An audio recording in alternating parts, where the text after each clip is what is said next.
Hi, I'm Bill Lockyer, Attorney General of California. Americans today are living longer and are able to enjoy life well into their 60s and beyond. Unfortunately, some people see these elder citizens as easy targets. The following program looks at the growing problem of elder financial abuse and reviews what you can do to help prevent this crime. Let's face it, abuse in any form is tragic and unacceptable. Elder financial abuse often targets our most vulnerable seniors with devastating results: the loss of an entire life savings, a home, or both. Elder financial abuse is wrong.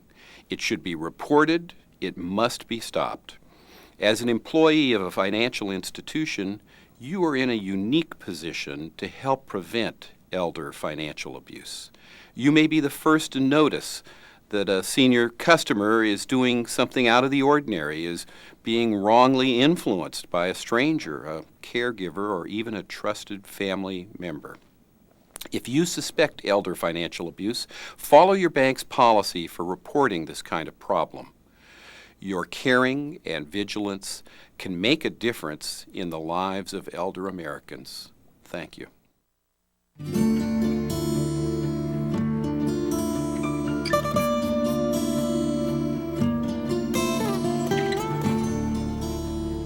Hello, Mrs. Berman. Hello. Howdy.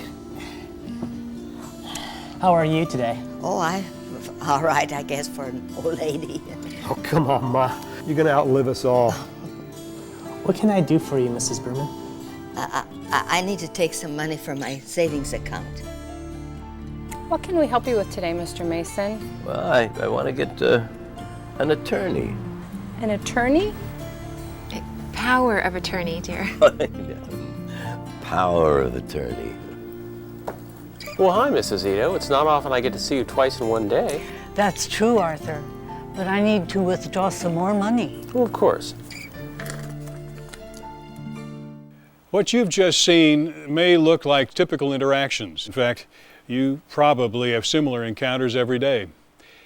But each of these situations contains subtle yet telling signs that may indicate a crime is about to be committed. The crime? Elder financial abuse. Elder financial abuse simply refers to the act of coercing, duping, or otherwise wrongfully obtaining an elder's money. The term may be new to you, but this form of elder abuse is increasing at an alarming rate. However, as an employee of a financial institution, you're in a unique position to help. How? By being alert to the warning signs that may indicate financial abuse. Some of these signs can be very subtle. The penalty if you cashed it in. For instance, Is everything okay? you may notice that elder customers are not acting in their usual manner. I can't remember his name. They may seem nervous, confused, or awkward. He's not remembering things too well. Or a person accompanying them may appear to be overbearing or coercive. She's my angel. These are all suspicious behaviors. How much did you say you needed? In addition, $10,000, Mom. there could be suspicious banking activity. Perhaps there's a request for a large cash withdrawal, or there's unusual activity in an account, such as a customer making a wire transfer for the first time. But I need to withdraw some more money. Well, certainly. While any of these behaviors or activities may be innocent, they could also be signs of potential financial abuse. You took out $500 earlier this morning. But what do you do if your suspicions are aroused? Report the situation to a supervisor. Hi, Sandy. The supervisor may then interview the elder to determine if it's appropriate to call a social service or law enforcement agency. Can I get you something? The agency, in turn, may conduct an investigation and take any necessary action. Somebody has called our agency. Remember, you work where most elders keep their money. Because of this, you may be the first person to suspect a case of elder financial abuse. And by reporting your suspicions, you may help prevent an elder customer from experiencing a devastating financial loss. We're now going to see some examples of elder financial abuse. As you watch the following scenes, see if you can recognize the signs of potential abuse and notice how the employees respond to suspected abuse. The vast majority of elder financial abuse cases involve a family member or a person known to the elder. Mrs. Berman is coming into the bank today with her son, Frank. How are you today? Oh, all right, I guess, for an old lady. Oh, come on, Mom. You're going to outlive us all. What can I do for you, Mrs. Berman? I need to take some money from my savings account.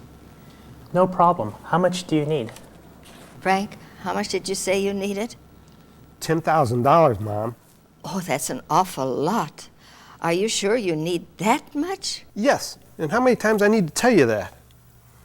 You may have already noticed a few things in this encounter that have aroused your suspicions. Not only is Mrs. Berman wanting to withdraw a large amount of cash, but her uneasiness and her son's behavior both seem rather unnatural. As the scene progresses, notice how the customer service rep's immediate response is to empathize with Mrs. Berman. You're right, that is a large withdrawal. May I ask what you need the money for? I don't see where that's any concern of yours. Frank is going to start a business. Oh, really? What kind of business? Just give her the money, all right? Sure. For a withdrawal that large, I do need to contact my supervisor to get an approval. Let me go ahead and give him a call. Mrs. Berman's answers and Frank's increasing hostility helped to confirm the customer service rep's suspicions. Following his bank's policy, he notified his supervisor. He'll be right down. Hello, James. This is Mrs. Berman. Well, hello, Mrs. Berman. Oh, hello.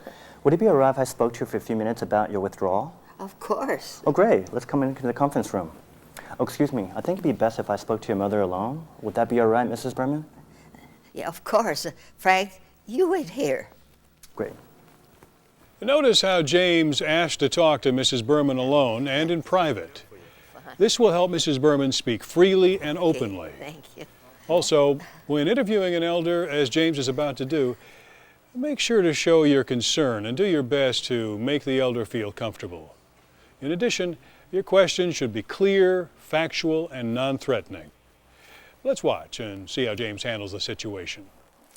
Well then, I understand you want to withdraw $10,000? Well, I really don't think I should, but Frank needs it to start a new business. I see. That's quite a big investment, and I can see why you'd be concerned. Has Frank ever been in business before? No, this is the first time. And is this a loan or is this a gift? Oh, no, it's a loan. I can't afford to give away that much money. I understand. It is a sizable amount, and I certainly don't want to see you lose it. Oh, that would be horrible. I need that money. What should I do? I'm not sure, Mrs. Berman, but what if I were to call someone who can talk to you about making the right decisions? Oh, that sounds good. And let's put off the withdrawal for today. Of course, it is not up to James to tell Mrs. Berman what she should or shouldn't do with her money. However, since there was a suspicion of coercion, James called Adult Protective Services. Hi there, my name is James Liu from First Republic Bank. Their investigation revealed that Frank had been trying to get the money to pay off gambling debts. With the support of Adult Protective Services, Mrs. Berman decided to speak to other family members about the situation. Together, they arrived at a solution without risking Mrs. Berman's savings. In this situation, the offender was a family member. However, elders are also often the prey of people they don't know. Many con artists, unscrupulous salespeople, or people representing bogus charities specifically target elders. A current problem involves the sale of annuities. Certain annuities may be good investment vehicles. However, many seniors are pressured into buying inappropriate annuities through fear, intimidation, and outright lies. Let's watch as Mrs. Raymond is visited by Bob Felder, an annuity salesman. And as I explained to you on the phone, Mrs. Raymond, your entire life savings could be at risk under the nursing home and Medi-Cal seizure of assets rules. That's terrible. What can I do? Well, the particular annuity that I've been telling you about will not only protect your savings, it will also give you a steady stream of income for life. Is it safe? Absolutely. It's safe and guaranteed, just like a CD, and your money will be available to you whenever you need it. Sounds good.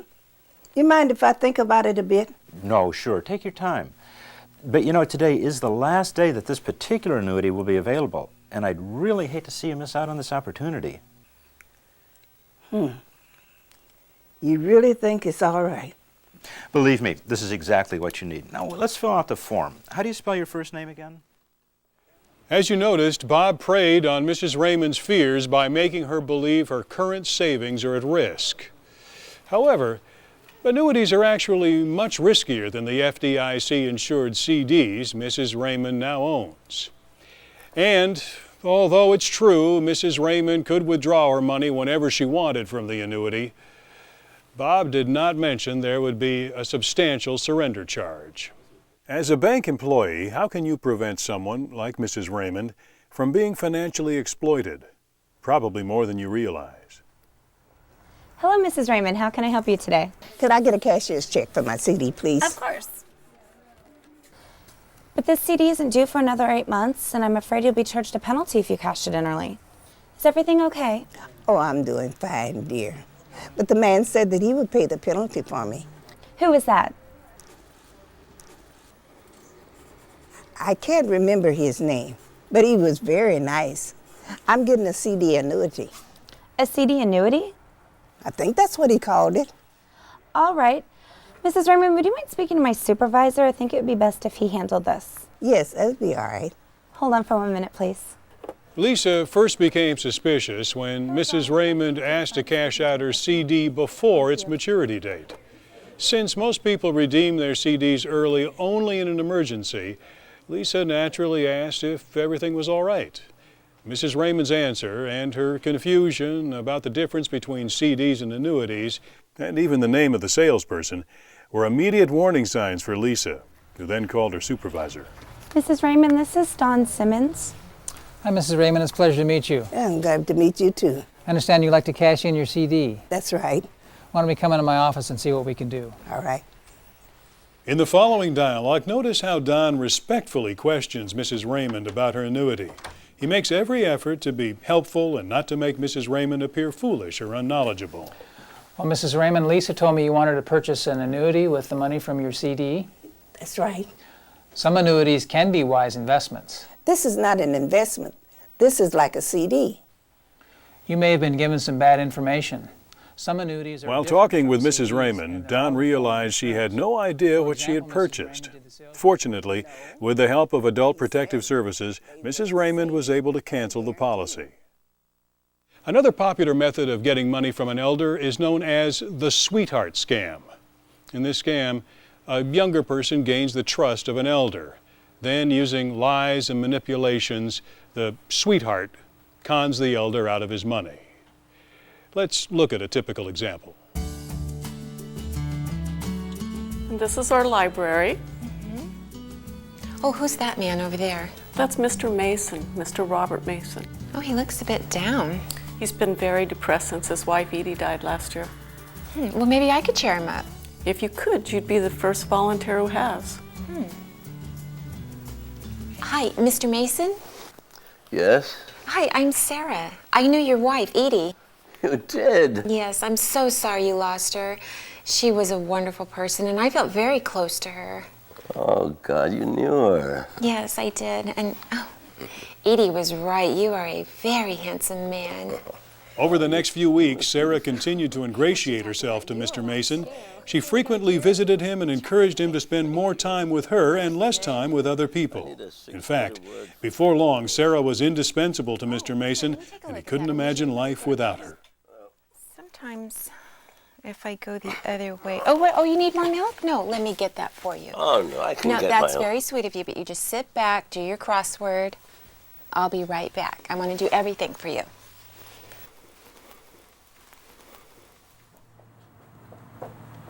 Hello, Mr. Mason. How have you been? Oh, fine. How are those grandchildren?